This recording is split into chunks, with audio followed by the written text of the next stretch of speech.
حدیث پاک میں آتا ہے کہ جو آدمی فجر کے بعد سونے کا عادی ہو اللہ تعالیٰ اس کی یادداشت کو ختم کر دیتے ہیں۔ چنانچہ آپ تجربہ کریں کہ جن عورتوں کو فجر کے بعد سونے کی عادت ہو وہ بلکھڑ ہوتی ہیں، باتیں بھول جاتی ہیں، چیز رکھ کے بھول جاتی ہیں، کام کرنا تھا بھول جاتی ہیں، خاوند کو بات کہنی تھی بھول جاتی ہیں۔ یہ زیادہ بھولنے کی عادت عام طور پر فجر کے بعد سونے کی عادت کی وجہ سے ہے، کیونکہ حدیث پاک میں فرمایا گیا اور بعض روایات میں تو یہ بھی آیا کہ حلال رزق ان کے لیے تنگ کر دیا جاتا ہے، لہذا ان کو ادھر ادھر کا ملا جلا تو بہت کچھ مل جائے گا، حلال رزق کے دروازے بند کر دیے جائیں گے فجر کے بعد سونے والوں کے لیے۔ ہاں کوئی آدمی ایسا کہ جس کی ہے ہی ڈیوٹی رات کی، وہ اگر ساری رات جاگا فجر پڑھ کے سو گیا تو وہ اس بات سے خارج ہے۔ ہاں وہ اللہ والے جو راتوں کو جاگتے ہیں وہ عام طور پر اشراق کی نماز کے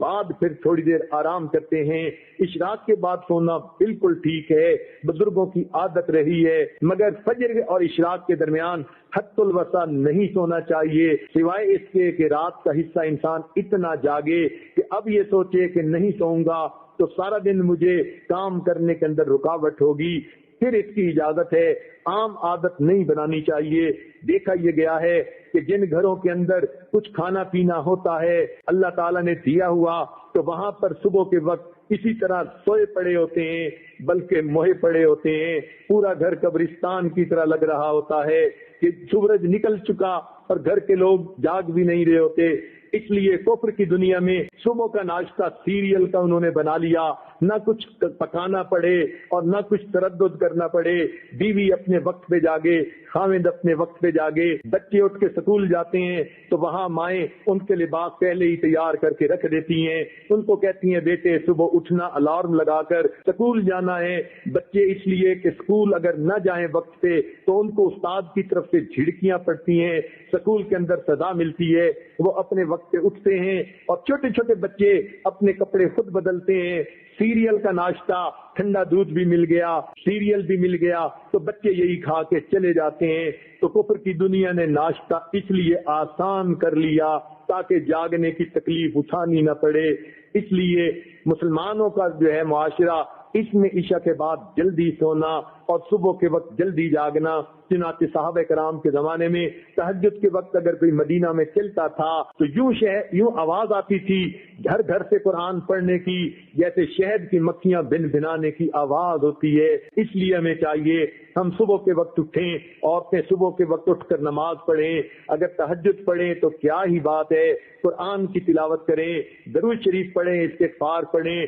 صبح کے وقت گھر کے اندر عبادت کا کرنا پورے دن کو جو ہے اپنے جو ہے عبادت جو ہے منور بنا دیتا ہے۔ بلکہ ہم نے تو بعض بزرگوں کا یہ عمل بھی دیکھا، وہ فرماتے ہیں کہ جس آدمی کی فجر کی نماز قضا ہوتی ہے وہ آدمی کا دن زندگی کا منحوس دن ہوا کرتا ہے۔ چنانچہ ایک آدمی نے قسم اٹھا لی کہ میں اپنی بیوی کو منحوس دن طلاق دوں گا۔ اب اسے سمجھ نہیں آتی تھی کہ میں قسم تو اٹھا بیٹھا، منحوس دن کون سا ہے؟ کسی فقیہ کے پاس گیا، انہوں نے فرمایا جس دن تمہاری فجر کی نماز قضا ہو جائے وہ تمہاری زندگی کا منحوس ترین دن ہے، تم اس دن یہ کام کر گزرتے ہو۔ آج ایسے بزرگوں کو بھی دیکھا کہ جو وقت کے حاکم تھے مگر انہوں نے دستور بنایا ہوا تھا، وہ سوچتے تھے کہ جو آدمی فجر کی نماز وقت پہ پڑھ لیتا ہے حدیث پاک کے مطابق اللہ کی امان میں آ جاتا ہے، لہذا وہ حد جو ہے وہ جو سزائیں دینی ہوتی تھی تعزیرات کی